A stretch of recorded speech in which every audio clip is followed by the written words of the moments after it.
Last August, I was standing in my neighbor's garden looking at 4 sad, half-dead tomato plants and a row of bolted lettuce that had gone to seed back in June.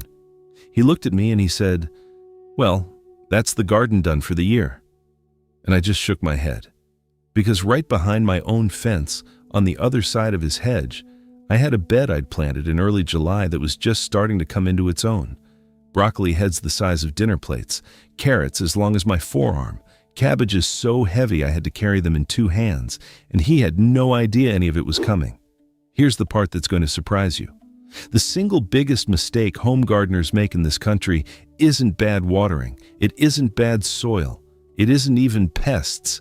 It's that they think the gardening season ends in June. They plant everything in April, the heat hits in July, half their crops bolt, the other half stop producing, and by August, they've quietly given up. Meanwhile, there is an entire second growing season hiding in plain sight, and most folks don't even know it exists. I'm going to walk you through 10 vegetables I plant in July every single year that give me a fall harvest bigger than my spring one. And stay with me to the end, because I'm going to share one trick I picked up from an old market gardener about pre-sprouting your seeds in midsummer heat that will save you about 3 weeks of waiting and roughly doubles your germination rate when the soil is hot and miserable. Now, before we get into the list, I owe you a bit of honesty. I did this wrong for nearly 2 decades. I was the gardener who planted everything on the May Bank holiday weekend, fussed over it through June, watched it suffer through July, and called the season over by mid-August. I'd pull out tired plants, throw down a cover crop, or just let the bed go weedy, and that was that. Sound familiar? If it does, you're not doing anything wrong. You were taught the same calendar I was, and that calendar is built around spring planting because that's when the garden centers want to sell you stock. It is not built around what your soil and your weather can actually do. Here's what changed everything for me. About 10 years back, I read a piece out of a university extension up north that talked about something called days to maturity in reverse. Most folks read a seed packet front to back. Plant in spring, harvest in summer.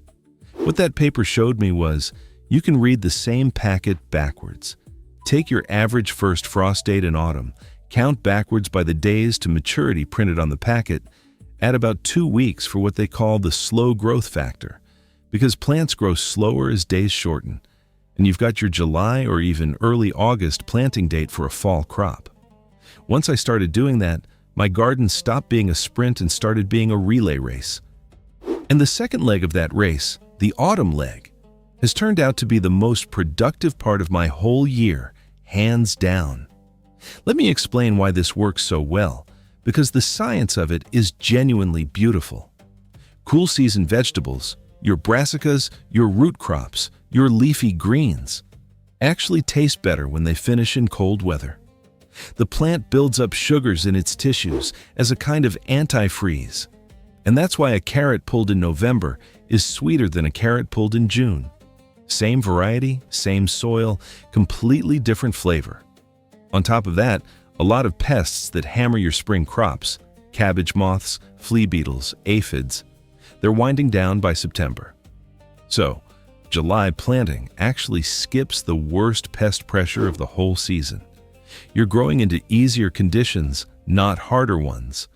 Once you understand that, planting in midsummer stops feeling like a gamble and starts feeling like the smartest thing you can do all year. All right, let's get into the 10. And I'm going to give you the why, the when, the how deep, the how far apart, and the harvest window for each one, because vague advice gets you a vague garden. Number 1 on my July planting list is broccoli. And I'm not talking about the spring broccoli most folks try to grow that bolts the second the weather warms up. Fall broccoli is a completely different experience. The heads sit there in the cool autumn air and just keep packing on size. I plant my seeds indoors, or in a shaded spot outdoors, in early to mid-July. Sow them about 1/4 inch deep in seed cells, keep them moist, and transplant out into the bed in early to mid-August once the seedlings have 4 true leaves. Space them 18 inches apart in rows 2 feet apart. They want full sun and rich soil, so work in 2 inches of finished compost before you transplant. By late September into October, you'll be cutting heads the size of a side plate. And here's the bonus. Once you cut the main head, the plant pushes out side shoots for another 4 to 6 weeks. A single planting of 6 broccoli plants will feed 2 people right through to the first hard frost. Number 2 is carrots. And this one might be the single biggest yield jump you'll ever see in your garden. Spring carrots are fine. Autumn carrots are extraordinary. Direct sow seeds in mid-July, about 1/4 of an inch deep, in rows about 1 foot apart. The trick with carrots in summer heat is keeping the seedbed moist for the 10 to 14 days they need to germinate. I lay a wet board or a piece of damp burlap right over the row and check it every morning. The moment I see the first shoots, the cover comes off. Thin the seedlings to about 3 inches apart once they're an inch tall. By October and into November, you'll be pulling carrots that are honestly twice the size and 3 times the sweetness of anything you grew in spring. The cold concentrates the sugars. I've left carrots in the ground under straw mulch into December some years and pulled them sweet as candy. Number 3 is bush beans, and this one surprises a lot of folks because they think of beans as a long-season crop. Bush varieties like Provider, Contender, or Top Crop mature in about 50 to 55 days, which means a planting in the first week of July gives you a full crop by late August or early September, well before frost in most zones. Plant the seeds an inch deep, 3 inches apart, in rows 2 feet apart. They like warm soil, and July soil is plenty warm, so germination is fast and reliable. Bush beans actually produce a heavier flush in cooler late summer weather than they do in the heat of June, because they don't drop blossoms when nights drop below 70. You'll be picking handfuls every couple of days for about 3 weeks straight. And as a bonus, they fix nitrogen in the soil, so wherever you put your beans this year is the perfect spot for a heavy feeder next year. Number 4 is beetroot, or beets if you grew up calling them that. Direct sow in mid-July, 1/2 inch deep, 2 inches apart, in rows 1 foot apart. Each beet seed is actually a cluster, so once they germinate, you'll need to thin them to 1 strong seedling every 3 to 4 inches. Don't waste those thinnings. They're some of the best baby greens you'll ever taste, sweeter and more tender than anything you can buy. The roots size up over August and September, and by October you've got fist-sized beets that store for months in a cool basement. Same as carrots, the cold weather concentrates the sugars beautifully. I've grown beets in the spring my whole life, and I'm telling you, autumn beets are on a different level entirely. Number 5 is kale, and if you only take 1 crop from this whole list and run with it, make it this one. Kale planted in mid to late July gives you a harvest from October through the entire winter in most zones.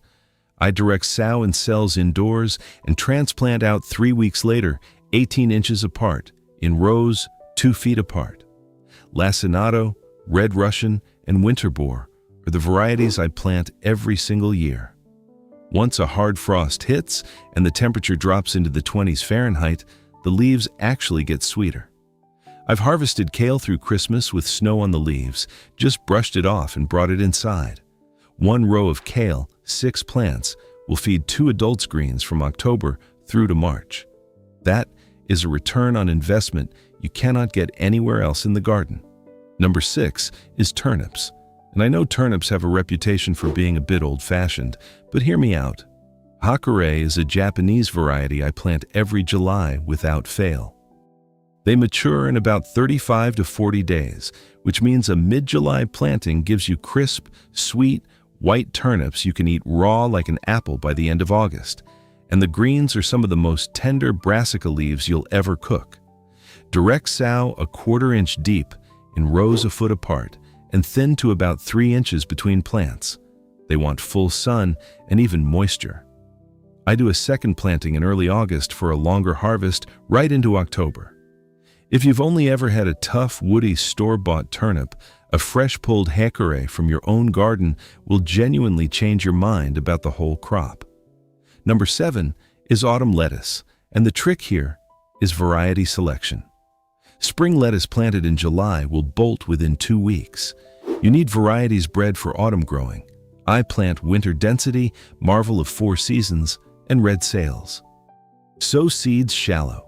Just press them into damp soil and shade them with a piece of shade cloth or a row cover for the first week if your weather is still pushing into the 80s. Once the seedlings are up, you can harvest leaf by leaf from late August all the way through October, and with a simple cold frame or a heavy mulch, well into November. A 4-foot by 4-foot patch of lettuce will give you 2 big salads a week for 2 solid months. That's roughly 50 pounds worth of supermarket bagged salad you didn't have to buy. Number 8 is spinach, and this is one of the few crops where I prefer the autumn growing window over the spring one entirely. Spinach planted in spring almost always bolts before you get a proper harvest. Spinach planted in late July, once the worst of the heat is broken, grows steadily through cooler weather and gives you tender leaves right through October and November. I plant Bloomsdale long-standing, or Thai. Sow seeds half an inch deep, an inch apart, in rows a foot apart, and thin to about 4 inches once they're up. Keep the bed evenly moist for the first 2 weeks of germination because spinach absolutely will not come up in dry soil. Once it's established, it's about as low maintenance as a crop gets. Number 9 is radishes, and yes, I know everybody plants radishes in spring, but fall radishes are a different animal. The varieties to look for are daikon, black Spanish, and China rose. These are storage radishes. They grow much larger than spring varieties, take 50 to 60 days to mature, and store for months in a cool root cellar or the bottom drawer of your fridge. Direct sow in mid-July, half an inch deep, 2 inches apart, in rows a foot apart. By October, you'll be pulling radishes that are 8 to 10 inches long and just as sweet as a turnip when you roast them. They're spectacular grated raw into a winter slaw, too.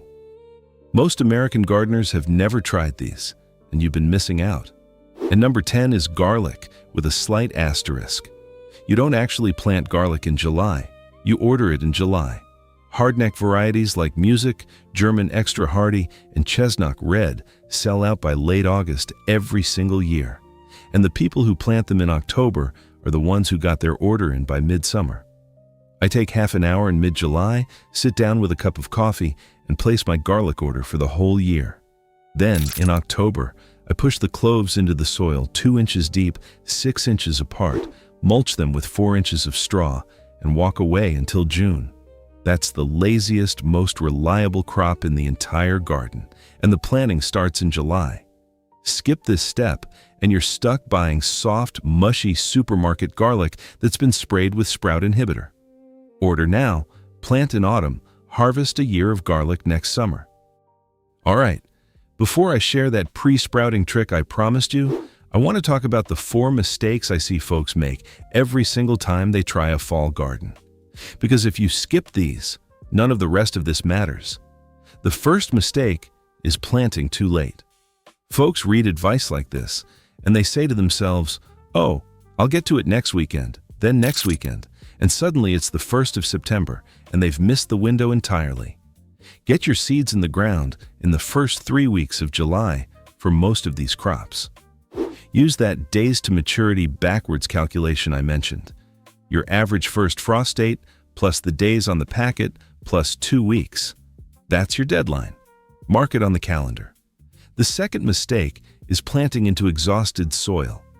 Your spring crops have been pulling nutrients out of that bed for 3 months, and a fall crop is a heavy feeder going into a stressful season. Before you plant anything in July, pull out whatever's finished, work in 2 inches of finished compost, and add a handful of slow-release organic fertilizer per square foot. Do not skip this. A starved fall crop will give you a starved fall harvest. The third mistake is letting the seedbed dry out. July soil is hot, and hot soil dries out fast. A seed that goes through one hot, dry afternoon during germination is a seed that does not come up. Water the bed every single morning until you see green.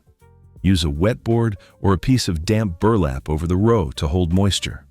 Once they're up, mulch heavily with straw or shredded leaves to keep the root zone cool and moist.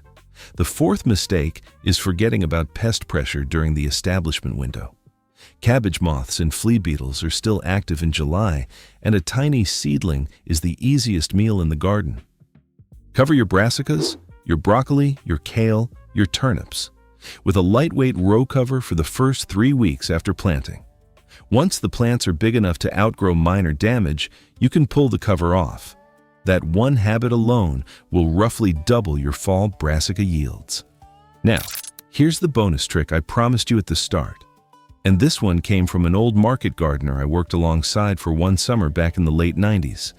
He grew vegetables for restaurants, and he had this method for getting reliable germination on summer-sown seeds when the soil was too hot to cooperate.